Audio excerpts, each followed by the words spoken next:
अयोध्या के चंदा चोरी मामले से जुड़ी हुई। अयोध्या के राम मंदिर चंदा चोरों पर कानून का शिकंजा कसता जा रहा है। चंदा चोरी की परतें खोलने के लिए अयोध्या पुलिस की स्पेशल टीम जिला जेल पहुंची और कोर्ट से हरी झंडी मिलने के बाद पूछताछ की गई है। जेल में आज आरोपियों से पूछताछ में कई सारे खुलासे हुए हैं। पुलिस ने जेल में बंद 5 आरोपियों से पूछताछ की और इस पूछताछ में क्या कुछ खुलासे हुए हैं। जेल में बंद सभी 5 आरोपियों से पूछताछ हुई है। अनुकल्प मिश्रा, लवकुश मिश्रा, रामशंकर यादव समेत 5 आरोपियों से आज करीब 5 घंटे तक पुलिस ने पूछताछ की, जिसमें कई सारे अहम खुलासे हुए हैं और इन्हीं खुलासों के आधार पर पुलिस की और एसआईटी की जो जांच है वो आगे बढ़ रही है। और इस बीच राम भक्तों की नजर अब 6 जुलाई पर टिकी हुई है, क्योंकि सभी को मंदिर ट्रस्ट की होने वाली अहम बैठक का बेसब्री से इंतजार है। माना जा रहा है कि इस बैठक में चढ़ावे की सुरक्षा व्यवस्था, मंदिर की व्यवस्थाओं और हाल के घटनाक्रम को लेकर कई महत्वपूर्ण फैसले लिए जा सकते हैं। साथ ही भविष्य में ऐसी घटनाओं की पुनरावृत्ति रोकने के लिए भी नए कदम पर चर्चा होने की संभावना है। सूत्रों के मुताबिक 6 जुलाई को राम मंदिर ट्रस्ट की यह बैठक होनी है। इस बैठक में कौन कौन मौजूद रहेगा तो वो भी आपको बताते हैं और इस बैठक में क्या कुछ होने वाला है। चंपत राय और अनिल मिश्रा की इस्तीफे पर बताया जा रहा है कि इस बैठक में विचार किया जा सकता है।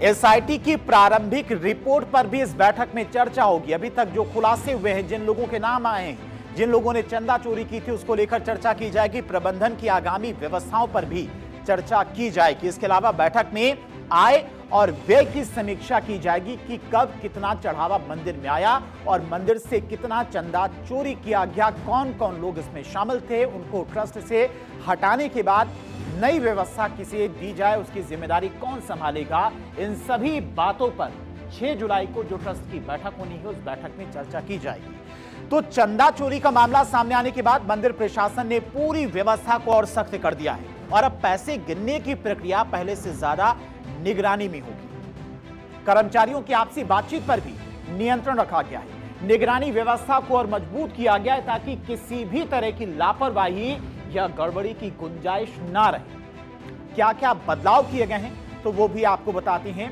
चंदा चोरी के बाद में किस तरह से व्यवस्था को और मजबूत किया गया है। जमीन पर गद्दे बिछाकर नोटों की गिनती की जाएगी, यानी कि पूरी देखरेख उसकी होगी। कर्मचारियों को बात करने की इजाजत नहीं होगी। जितने भी कर्मचारी वहां पर नोटों की गिनती कर रहे होंगे, आपस में उनकी कोई बातचीत नहीं होगी। बार बार बाथरूम जाने पर भी निगरानी रखी जाएगी, आपकी तलाशी ली जाएगी। कैंटीन में ज्यादा देर बैठने की छूट भी नहीं होगी, यानी कि कैंटीन में अगर खाना खाने जा रहे, खाना खाइए, वापस लौट आइए। काउंटिंग रूम की सीसीटीवी से कड़ी निगरानी रखी जाएगी और ड्यूटी के दौरान जगह बदलने पर भी रोक लगाई गई, यानी कि एक ही जगह पर आपको बैठकर नोटों की गिनती करनी होगी। किसी से बातचीत नहीं करेंगे, कैंटीन में ज्यादा वक्त नहीं बिताएंगे। मॉनिटरिंग रूम में सतर्क रहने के आदेश दिए गए, यानी कि जो मॉनिटरिंग रूम होगा, जहां सीसीटीवी कैमरे से नजर रखी जाएगी, वहां पर जिन लोगों की तैनाती होगी उन्हें और सतर्क रहने के लिए कहा गया है। और इस दौरान राम मंदिर चढ़ावा चोरी में एक और नया खुलासा हुआ है। राम मंदिर के चढ़ावे की चोरी की जांच में बड़ा खुलासा हुआ है। जिन चैट्स को आरोपियों ने हमेशा के लिए मिटा दिया था और समझ लिया था कि वो अब उनके खिलाफ सबसे बड़े सबूत बनते नहीं दिखेंगे, लेकिन वही अब सबसे बड़े सबूत एसआईटी के लिए बनते दिख गए हैं। क्या कुछ चैट्स में था? साइबर सेल ने मोबाइल का पुराना डेटा रिकवर किया, जिसमें लोगों ने जो बातचीत की थी चंदा चोरी को लेकर, वो सारी जानकारी निकलकर सामने आई। 1 साल पहले डिलीट डेटा वापस रिकवर किया गया। आरोपियों के मोबाइल से अहम डिजिटल सबूत भी मिले हैं।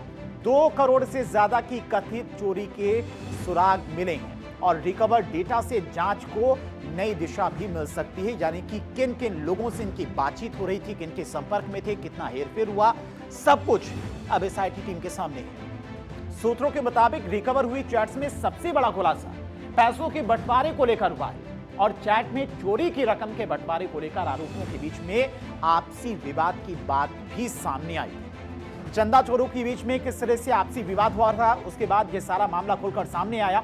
फरवरी 2026 में अनुकल्प मिश्रा और लवकुश मिश्रा के बीच में बताया जा रहा है कि बंटवारे को लेकर बहस हुई थी। चोरी की रकम को लेकर दोनों के बीच में तीखी बहस हुई थी, किसके पास कितना पैसा रहेगा। चैट्स में अनुकल्प ने लवकुश पर गंभीर आरोप भी लगाए थे। लवकुश पर ज्यादा रकम रखने के आरोप लगाए थे, यानी कि इसी वजह से ये चोरी का खुलासा भी हुआ है। अनुकल्प ने उसे हिस्सा ना देने के आरोप लगाए थे, यानी कि अनुकल्प ने ये आरोप लगाया था कि उसने ज्यादा पैसे रख लिए हैं और उसे अपना हिस्सा नहीं दिया है। इसकी वजह से इस बात का खुलासा भी हुआ है और जांच से जुड़े सूत्रों का कहना है कि पुलिस को पहले से शक था कि आरोपियों ने अपने पुराने मोबाइल बदल दिए और उनका डेटा भी मिटा दिया है और इसी वजह से साइबर एक्सपर्ट्स की मदद ली गई। फॉरेंसिक जांच में पुराने मोबाइल का बैकअप निकाला गया और करीब 1 साल पहले डिलीट किए गए चैट, फोटो, दस्तावेज और दूसरी डिजिटल जानकारी भी वापस कर ली गई। पुलिस ने मुख्य आरोपी अविनाश शुक्ला, अनुकल्प मिश्रा के नए मोबाइल फोन का डेटा भी अपने कब्जे में ले लिया है। अब जांच टीम इन सभी डिजिटल सबूतों को पूरे मामले की टाइमलाइन से जोड़कर जांच कर रही है ताकि चोरी की साजिश और पैसों को लेन देन की पूरी तस्वीर सामने आ सके। इस पूरी जांच का दायरा अब अयोध्या से निकलकर प्रतापगढ़ पहुंच चुका है। कैसे प्रतापगढ़ पहुंचा है तो वो भी आपको समझाते हैं। किस तरह से जांच का दायरा बढ़ता जा रहा है। आरोपी अविनाश शुक्ला ने चोरी की रकम से बताया जा रहा है कि कार खरीदी और इसीलिए प्रतापगढ़ का कनेक्शन भी निकलकर सामने आया। आरोपी अविनाश शुक्ला ने अपने भाई अभिषेक के नाम पर यह कार खरीदी थी चंदा चोरी के पैसे से।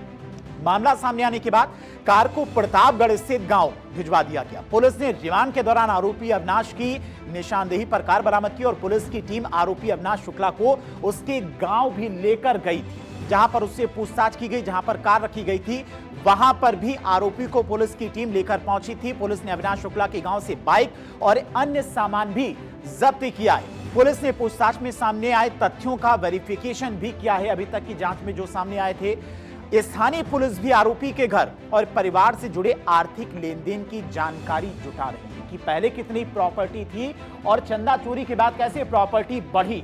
इस बात का भी पुलिस पता लगाने की कोशिश कर रही है कि किस तरह से चंदा चोरी के पैसे का इस्तेमाल किया गया अविनाश शुक्ला के द्वारा। अब यह पता लगाया जा रहा है कि चोरी की रकम का इस्तेमाल किन किन माध्यमों से किया गया। क्या परिवार के अन्य लोगों को भी इसकी जानकारी थी?